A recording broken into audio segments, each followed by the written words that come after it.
l'amour de Dieu est si merveilleux, l'amour de Dieu est si merveilleux, l'amour de Dieu est si merveilleux, oh yes, l'amour de Dieu est si merveilleux, l'amour de Dieu est si merveilleux, l'amour de Dieu est si merveilleux, oh yes. On est là aussi dans ce cadre-là, pleinement dans la mission que le Seigneur nous a donnée à tous, à chacun, de partager l'Évangile par amour pour Dieu, mais parce qu'on connaît aussi ce Dieu d'amour et qu'on a envie de le partager. Donc, le verset que je vais annoncer, vous les connaissez certainement aussi tous, et on va pouvoir justement les dire ensemble. Le premier fondement, comme j'avais à cœur aussi qu'on partage ce chant torrent d'amour et de grâce, c'est justement parce qu'on a été couvert par la justice de Jésus qu'on peut avoir ce libre accès dans le sanctuaire. Et ça, c'est parce que Dieu nous a aimés. Et sa parole nous dit, c'est dans 1 Jean 3, verset 8, Dieu est amour. Ça, c'est le premier des fondements. Et parce qu'il est, on parlait de l'identité tout à l'heure, ce qu'on est, on le transmet, ce qu'on est, on le partage. Et parce qu'il est amour, il veut qu'on puisse aussi être investi dans cette œuvre d'amour. Et c'est pleinement ça à quoi il nous appelle. Et c'est pour ça qu'on ne présente pas une religion, vous l'avez très bien vu dans tout ce qui a été dit maintenant, on ne présente pas une religion, on ne présente pas une doctrine avant tout, on présente un Dieu d'amour, on présente une personne, et c'est de lui dont il est question. Et c'est lui avant tout qu'on parle. Donc voilà, je voulais vraiment par ce message partager l'évangile par amour, donner quelques fondements qui sont importants, en tout cas les rappeler à chacun. Donc ce premier fondement, le Dieu d'amour. Le deuxième, c'est d'être vraiment tranquillisé, parce que ce n'est pas nous qui avons à toucher les cœurs, mais c'est Dieu qui touche les cœurs. Et pour cela, il demande vraiment qu'on puisse parler, et qu'on puisse parler de lui, qu'on puisse parler de sa parole, qu'on puisse vraiment communiquer tout ce qu'il nous a donné. On n'a pas besoin d'avoir effectivement cette science infuse, on a besoin d'avoir de bons fondements, effectivement, dans sa parole, mais comprendre que c'est avant tout lui la parole. Et pour ça, ce qui était aussi touchant, c'est qu'un simple verset, ce qui nous paraît être un simple verset, peut vraiment changer les cœurs et les vies. Je me souviens d'un témoignage qui m'a été fait il y a une dizaine d'années, qui concernait un frère d'une assemblée de Cavaillon. Ce frère a donné instantanément sa vie au Seigneur quand il a entendu un verset. Il a entendu Jean 3,16. Car Dieu, on peut le dire ensemble, a tellement aimé le monde qu'il a donné son Fils unique, afin que quiconque croit en lui ne périsse pas, mais qu'il ait la vie éternelle. Un verset a changé, transformé une vie. Et il racontera plus tard pourquoi. Il expliquait que quand il était petit, il était allé avec ses amis et ils étaient passés devant un champ. Il avait marqué propriété privée. Et eux, ils se sont dit, oh, il y a des pommes dans le verger. Et ils sont rentrés dans le verger, ils ont commencé à manger des pommes. Et le propriétaire du champ est arrivé. Ils ont attrapé les gamins, il a attrapé les petits en leur disant, vous n'avez pas vu ce qu'il y a à l'entrée, il y a marqué propriété privée. Et cet enfant en particulier, il lui a dit, propriété privée, ça veut dire que personne ne doit rentrer ici. Donc, c'est interdit à quiconque d'entrer. Et quiconque, c'est toi, petit, n'oublie jamais. Donc, quand cet enfant devenu grand a entendu, afin que quiconque croit en lui ne périsse pas, mais qu'il ait la vie éternelle, eh bien, il a dit, quiconque, c'est moi. Quiconque, c'est moi, alors moi, je veux recevoir cette vie éternelle. Et on a prié pour lui, pour qu'il donne son cœur au Seigneur. Donc, il y a de l'espoir. Et le Seigneur peut nous donner des choses parfois simples à faire. Et il peut nous révéler aussi ce qu'il y a sur son cœur par son Saint-Esprit. C'est pareil pour une parole prophétique qu'on peut nous donner, on peut donner de la part de Dieu. Parfois, on se sent intimidé pour partager ce que le Seigneur a mis sur notre cœur. Et une simple parole peut transformer une vie. Là aussi, on nous avait fait le témoignage d'une sœur qui avait reçu un mot pendant un culte, et elle avait à cœur de le dire, mais elle se sentait un petit peu ridicule de dire ce mot. Mais ça brûlait tellement fort dans son cœur qu'elle s'est levée et qu'elle a dit oui, et puis elle s'est rassise. Donc le mot qu'elle avait reçu, c'était le mot oui. Et elle était assez mal à l'aise avec ça, donc dans son cœur, elle priait, et puis elle entend quelqu'un qui se met à pleurer. Et la personne qui se met à pleurer, c'était un homme qui est venu sur le devant en disant, voilà, la sœur, elle ne sait pas l'importance du mot qu'elle vient de dire. C'est que ce matin, quand je suis venue à l'église, je priais le Seigneur, et je disais, Seigneur, j'ai vraiment besoin d'une réponse. Je veux être dans ta volonté. Seigneur, j'ai des décisions à prendre. S'il te plaît, dis-moi oui ou dis-moi non, mais dis-moi ce qu'il faut que je fasse dans cette situation. Et la réponse lui avait été apportée. Et parfois, c'est aussi des actes que le Seigneur nous donne d'accomplir pour lui. Et aussi, ça se passe dans la simplicité. C'est pareil, notre frère Hervé Guillois, que certains connaissent, une fois, il a eu à cœur simplement de ne pas forcément donner une parole comme le Seigneur lui aurait inspiré. Là, c'était juste, prends cette personne dans tes bras. Donc, il a obéi et la personne a été complètement touchée. Et ça, je l'ai vécu aussi avec lui. Une fois, on était dans l'assemblée, c'était une sœur, alors il a dit juste, prends la sœur dans tes bras. Et là, on sent bien que c'est pas nous, c'est pas nos bras, mais c'est vraiment l'amour de Dieu qui remplit la personne et qui la touche profondément et que elle reçoit vague sur vague de l'amour du Père à ce moment-là.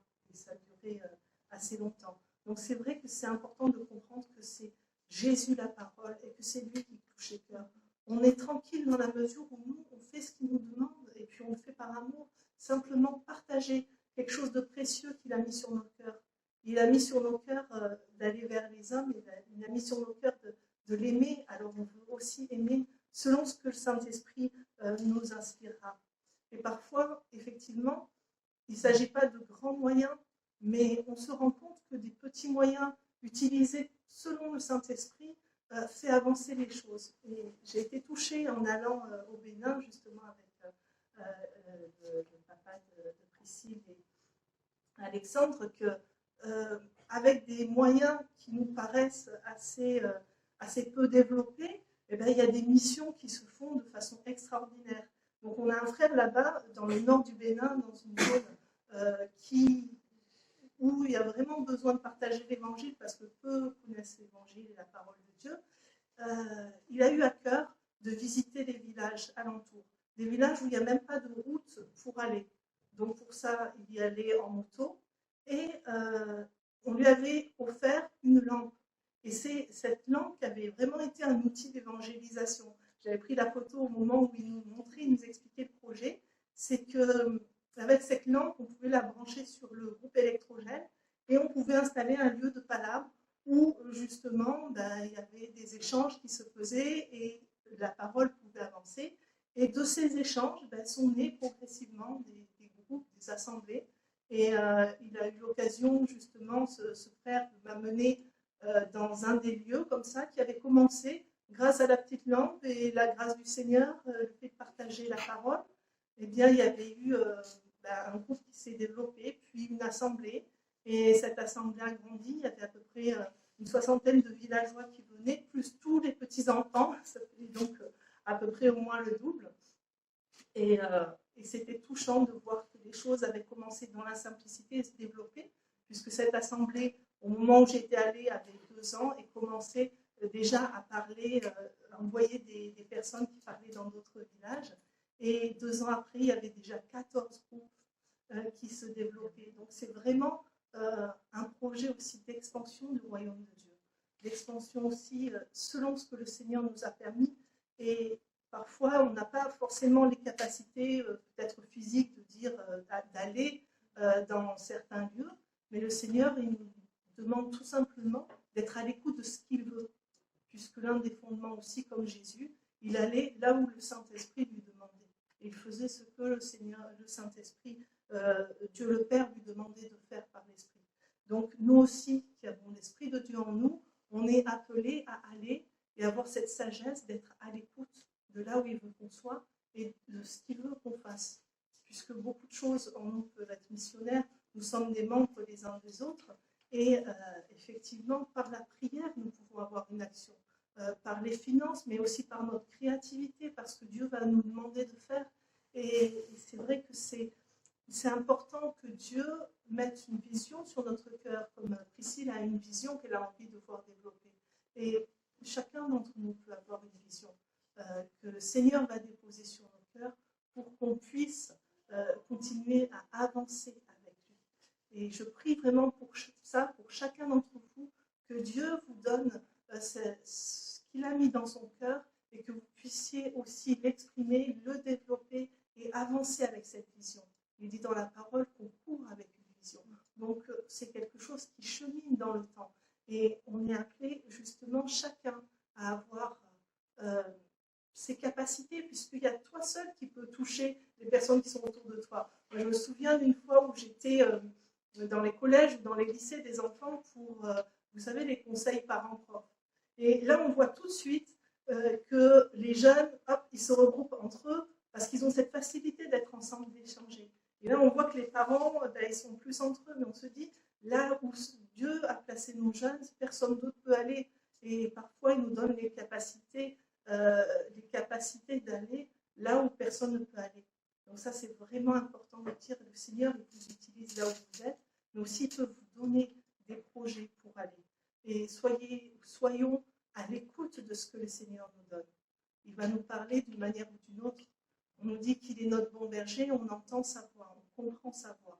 Et au fur et à mesure, il précise les choses. Parfois, il les confirme, il nous encourage aussi dans ce que nous commençons. Et même dans les moments où il y a des doutes, les encouragements arrivent les uns après les autres. C'est vraiment cette confiance-là de se dire, oui, on est vraiment, comment dire, avec un Dieu qui marche avec nous, avec un Dieu qui nous accompagne, qui ne nous laisse pas seuls. C'est pour ça que nous sommes des membres les uns les autres. La parole nous le dit, hein, tous utiles. Quand il nous parle d'un corps dont il est la tête, on parle d'un corps qui travaille ensemble, qui ne travaille pas de manière indépendante. Et c'est pour ça que souvent dans les projets que Dieu nous donne, il nous donne aussi des équipiers. Et ça, c'est quelque chose de vraiment important. Et Priscille a besoin d'avoir des équipiers. Elle exprimait les besoins, elle exprimait les défis aussi. Et c'est important de pouvoir être à l'écoute aussi du fait que les uns les autres ont des défis. Mais par la grâce de Dieu, on est confiant dans le fait qu'il permet que les uns et les autres puissent aussi travailler aux projets qui sont proposés, aux projets qui sont sur le cœur de Dieu.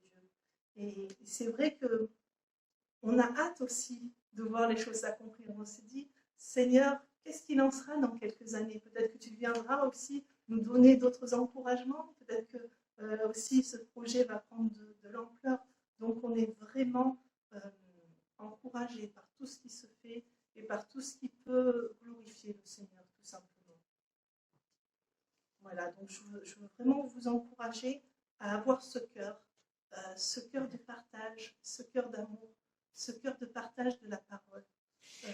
Pas besoin parfois de faire des choses compliquées, mais vraiment, par ce qu'on est, on parlait de sel, de lumière, et bien de dire ce que le Seigneur a mis sur nos cœurs, de dire ce que le Seigneur a mis dans nos vies, et de témoigner. Le Seigneur vous montrera aussi la façon, les personnes avec qui témoigner. C'est vraiment quelque chose d'enrichissant. Le moyen peut varier, mais Dieu est à l'écoute de chacun et de chaque prière qu'il fait et que nous faisons monter vers lui. Donc vraiment que le Seigneur vous bénisse, vous encourage.